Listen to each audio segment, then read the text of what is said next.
সপ্তাহের সবচেয়ে গুরুত্বপূর্ণ দিনটি আজ, অথচ আল আকসার চারপাশ এক অদ্ভুত নীরবতায় আচ্ছন্ন।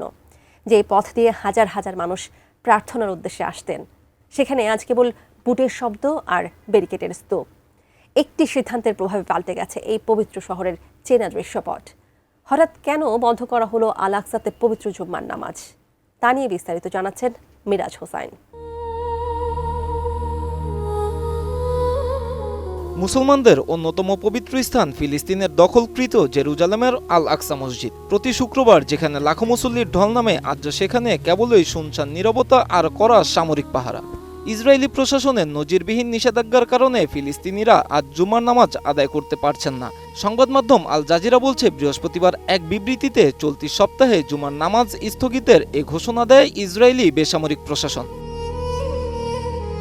ইসরায়েলি প্রশাসনের দাবি, ইরানকে ঘিরে যুক্তরাষ্ট্র ও ইসরায়েলের চলমান যুদ্ধ পরিস্থিতি এবং চরম নিরাপত্তার শঙ্কার কারণেই এই পদক্ষেপ। সম্প্রতি সময়ে মধ্যপ্রাচ্যের সংঘাত নতুন মোড় নিয়েছে। যে কোনো সময় বড় ধরনের হামলার আশঙ্কায় ইসরায়েল জুড়ে সর্বোচ্চ সতর্কতা জারি করা হয়েছে। আর সামরিক সেই উত্তেজনার সরাসরি আঁচ এসে পড়েছে জেরুজালেমের পবিত্র স্থানগুলোতে। প্রাণঘি মানে ও ঘ্রাণে যে কোনো খাবারই আনে ঐতিহ্যের অতুলনীয় স্বাদ।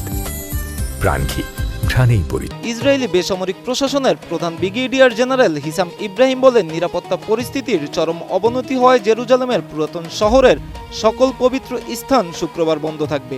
এসব স্থানে কোনো ইবাদতকারী, পর্যটক কিংবা অন্য কাউকে প্রবেশ করতে দেয়া হবে না বলে জানান তিনি।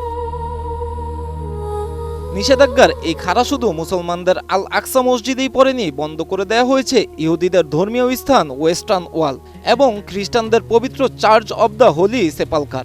এর ফলে তিন ধর্মের অনুসারী ও পুণ্যার্থীদের পাশাপাশি বিশ্বের বিভিন্ন প্রান্ত থেকে আসা হতাশ পর্যটকরাও আজ জেরুজালেমের পুরাতন শহরে প্রবেশ করতে পারছেন না। পুরো এলাকা পরিণত হয়েছে এক অবরুদ্ধ নগরীতে। জেরুজালেমের ওপর ইসরায়েলি এই একচ্ছত্র আধিপত্যের শুরুটা কয়েক দশক আগের। 1967 সালের 6 দিনের যুদ্ধের পর ফিলিস্তিনের জেরুজালেম দখল করে নেয় ইসরায়েল। এরপর থেকেই এই পবিত্র এলাকার প্রশাসনিক ও আইনি নিয়ন্ত্রণ ইসরায়েলের হাতে। তবে আল আকসার মতো স্পর্শকাতর স্থানে বারবার ইসরায়েলি হস্তক্ষেপ ফিলিস্তিন ও গোটা মুসলিম বিশ্বের ক্ষোভ বাড়িয়ে তুলছে। জুমার নামাজ পুরোপুরি বন্ধের এই সিদ্ধান্ত চলমান যুদ্ধ পরিস্থিতিকে আরও ঘোলাটে করবে বলে মনে করছেন আন্তর্জাতিক বিশ্লেষকরা। আন্তর্জাতিক বিশ্লেষকদের মতে, ধর্মীয় উপাসনালয় পুরোপুরি বন্ধ করে দেওয়াটা সাধারণ মানুষের ক্ষোভকে আরও উস্কে দেবে। ইরান ইসরায়েল উত্তেজনার রাজনৈতিক ও সামরিক প্রভাব সাধারণ ফিলিস্তিনিদের ধর্মীয় অধিকারের উপর চাপ দেওয়া কোনোভাবেই শান্তি বয়ে আনবে না। ইরান ও ইসরায়েলের মধ্যকার এই মনস্তাত্ত্বিক ও সামরিক উত্তেজনা কবে থামবে তার কোনো স্পষ্ট উত্তর এখনো নেই। তবে ভূরাজনৈতিক এই দ্বন্দ্বে বারবার বলি হচ্ছে সাধারণ ফিলিস্তিনিরা, ক্ষুণ্ণ হচ্ছে তাদের ধর্মীয় ও মৌলিক অধিকার। Miraj Hossain, ATN news.